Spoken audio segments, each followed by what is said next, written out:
በስመ አብ ወወልድ ወመንፈስ ቅዱስ አሐዱ አምላክ አሜን።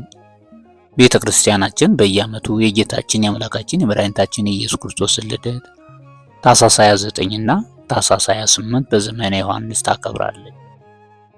ታኅሳስ 29 ልደቱ ለእግዚእነ ኢየሱስ ክርስቶስ ብላ ቤተ ክርስቲያናችን ታከብራለች። አዳም ትእዛዘ እግዚአብሔር ተላልፎ አትብላ ያለውን ዕፀ በለስ በልቶ በሞተ ሥጋ ሞተ ነፍስ በርደተ መቃብር ርደተ ገሃነም ተፈርዶበት ከገነት ከወጣ በኋላ እግዚአብሔርን ያህል ጌታ ገነትን ያህል ቦታ አጥቼ ቀረሁን እያለ ሲያዝን ጌታ ሐዘኑን አይቶ ልመናውን ሰምቶ በሐሙስ ዕለት ወበመንፈቃ ለዕለት እትወለድ መወለድ ተወለድከ ወእትቤዘወከ በመስቀሌ ወበሞቴ ከልጅ ልጅህ ተወልጄ በ5 ቀን ተኩል በሞቴ አድንሃለሁ ብሎ ቃል ገብቶለት ነበር። ጊዜውም ሲደርስ ከዘመኑ ዘመን ከወሩ ወር ከዕለቱ ዕለት ሳያሳልፍ በጽኑ ቀጠሮ ከሰማያት ወርዶ ከእመቤታችን በሕቱም ድንግልና ተጸንሶ በሕቱም ድንግልና ተወልዷል። ይህስ እንደምን ነው ቢሉ እመቤታችን ዮሴፍ ቤት ሳለች ዮሴፍ ዘመን አጻባ ሆኖ ለንግድ ሄዶ 3 ወር ያህል ቆይቶ ሲመለስ ዮሐንስ የሚባል ፈላስፋ ወዳጅ ሊጠይቀው መጣ። ሲሄድ እንደጸነሰች አውቆ ይህች ብላቴና የጸነሰችው ካንተ ነው ወይስ ከሌላ አለው። ዮሴፍም እኔስ እንኳን ላረገው አስቤውም አላውቅ አለው። ፈላስፋውም እንኪያስ ገብተህ ጠይቃት ብሎ ተሰናብቶት ሄደ። ዮሴፍ ገብቶ ኦ ወለተ እስራኤል መኑ ቀረጸ አከናፈ ደናግለኪ ወምነ መኑ ጸነስኪ ከማን ጸነስሽ አላት። እመቤታችንም ኧረ እኔስ መልአኩ ተፈሥሒ ኦ ምልዕተ ጸጋ ብሎ አክብሮ ከነገረኝ በቀር ሌላ ምንም አላውቅ አለችው። እዚህም አስቀጥላ አይዋፍን ከባህሪያቸው እንዲራቡ አይዋምን እንዲያፈሩ የሚያደርግ እግዚአብሔር ይህን ማድረግ ይሳነዋልን ብላ ከደጁ የቆመውን ደረቅ ግንድ አለምልማ አሳየችው። ከዚህ በኋላ ወወጽአ ትእዛዝ እምኀበ አውግስጦስ ቄሳር ከመ ይጻፍ ኩሉ ዓለም በሉቃስ ወንጌል ምዕራፍ 2 ቁጥር 1 ላይ እንደምናየው እስራኤል በየነገዳቸው እንዲጻፉ እንዲቆጠሩ ትእዛዝ ወጣ። በዚህ ጊዜ ዮሴፍ ወድቀ ዮሴፍ ውስተ ጽኑ መዋግደ ሕሊና ይለዋል። ዮሴፍ ይዣት በወጣ ሴሰነች ብለው ይወግሩብኛል፣ ወግረውም ይገሉብኛል፣ ትቻትም ብሄድ ያደረገው እንዳይገለጥበት ትቷት መጣ ይሉኛል ብሎ ተጨነቀ። በዚህ ሰዓት መልአኩ መጥቶ ኦ ዮሴፍ ይትፍራ ነሲዮታ ለማርያም ፍርትከ እስመ መንፈስ ቅዱስ ውእቱ በግብረ መንፈስ ቅዱስ ነውና አትፍራ ይዘሃት ውጣ አለው። ማቴዎስ ወንጌል ምዕራፍ 1 ቁጥር 20 ላይ እናገኘዋለን። ከዚህ በኋላ ዮሴፍም ይዟት ወደ ቤተልሔም ሄደ። አይሁድ ለምቀኝነት አያርፉምና ማየ ዘለፋ ትጠጣ ብለው እመቤታችን ማየ ዘለፋ አጠጧት። እመቤታችን ግን ወአጽደ ለገጻ እምብርሃነ ፀሐይ ዘወርኀ ኒሳን ይላል።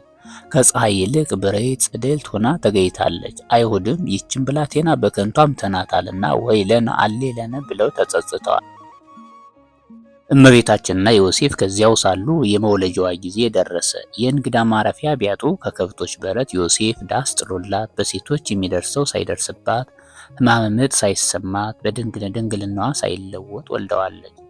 ልደቱን ያለ ዘር ያለ ሩካቤ ያደረገው በዘር በሩካቤ ያላደረገው ለምንድን ነው ቢሉ ቀዳማዊ ልደቱን ለመግለጽ ነው። ድህረ ዓለም ከእመቤታችን ያለ አባት መወለዱ ቅድመ ዓለም ከአብ ያለ እናት መወለዱን ያጠይቃልና ልደት ቀዳማዊ ታወቀ ወደ ሐራዊ ልደት እንዲል የተነገረው ትንቢት የተመሰለው ምሳሌ ይፈጸም ዘንድም ነው። የተነገረውን ትንቢት ስንመለከት ናሁ ድንግል ትጸንስ ወትወልድ ወልደ ተብሎ ተነግሯል። ኢሳይያስ ምዕራፍ 7 ላይ እናገኘዋለን። ምሳሌውን ስናይ አዳም ከሕቱም ምድር ተገኝቷል፣ ሔዋንም ከሕቱም ገቦ ተገኝታለች። ይህም ጌታ በሕቱም ማኅፀን ለመወለዱ ምሳሌ ነው። በቤተልሔም መሆኑ ወይም መወለዱ ትንቢቱ ምሳሌው ይፈጸም ዘንድ ነው።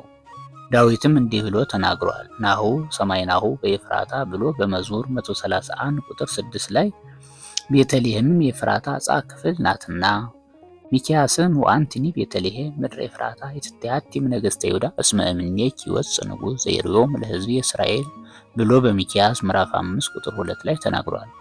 ምሳሌውን ስንመለከት እስራኤልን በሥጋ የታደገ ንጉሠ ምድር ዳዊት ከቤተልሔም ተመርጧል። አንደኛ ሳሙኤል ምዕራፍ 16 ቁጥር 1 ላይ እንደምናየው ሰውን ሁሉ በሥጋ በነፍስ የታደገ ንጉሠ ሰማያት ምድር ጌታ በቤተልሔም ለመወለዱ ምሳሌ ነው።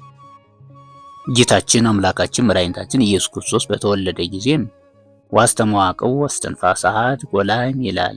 እንስሳት ጌታቸውን አውቀው እስትንፋሳቸውን ገብረውለታል። ይህም ቁጥረ ሌሊቱን ለመግለጽ ነው። ወሀለው ኖሎት ውስተ ውእቱ ብሔር ይላል።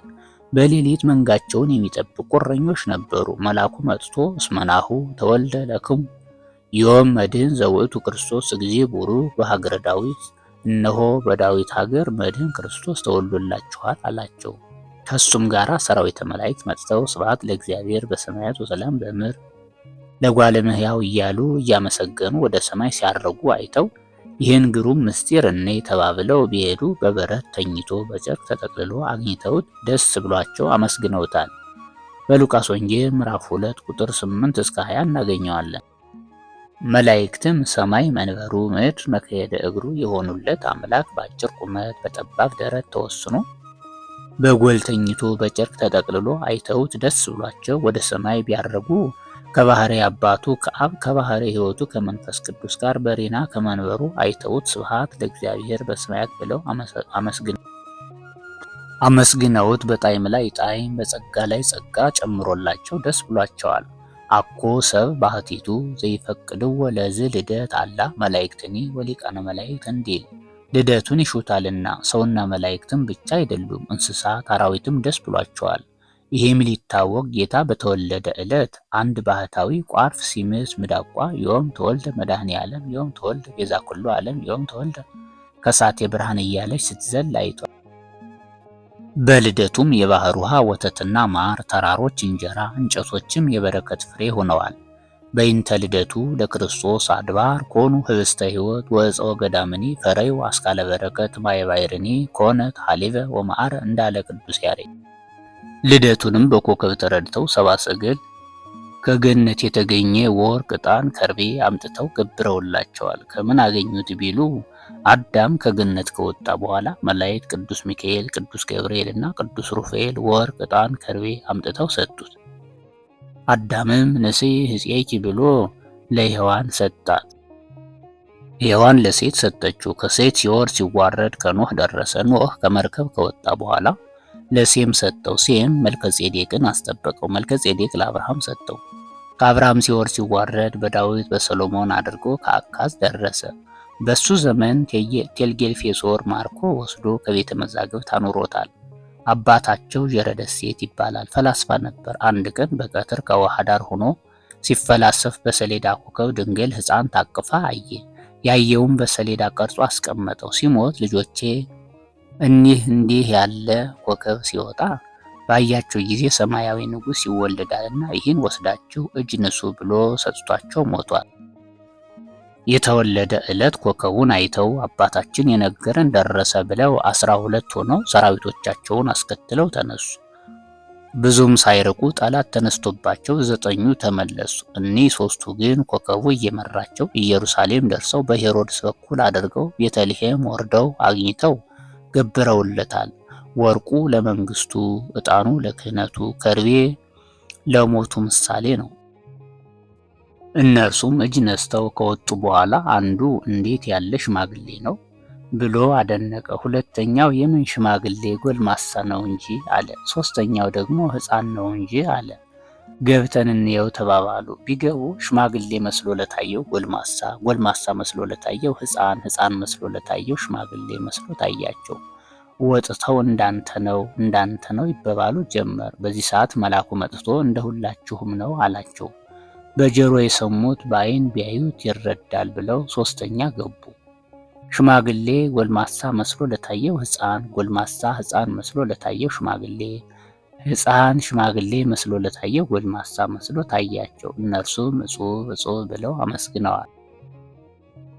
በሚሄዱም ጊዜ እመቤታችን የገብስ እንጀራ ጋግራ ሰጠቻቸው። ሀገራቸው እስኪገቡ ድረስ ከሰራዊቶቻቸው ጋር ሲመገቡ ቆይተው ከከተማቸው ሲደርሱ ይህን ቅዱስ ምግብ ከከተማችን አናስገባም ብለው ከከተማው በር ቀብረውት ገቡ። ደርሳችሁ መጣችሁ አሏቸው። አዎን አሉ። ምን ምስክር አላችሁ ሲሏቸው በ2 ዓመት የሄድነውን በ40 ቀን መጣ ነው። እናቱም የሰጠችንን የገብስ እንጀራ እኛና ሰራዊቶቻችን ስንመገበው መጥተን ከከተማችን አናስገባም ብለን ከከተማው በር ቀብረነዋል አሏቸው። እነርሱም አሳዩን አሉ። ተያይዘው ቢሄዱ ሲጨስ አግኝተውታል።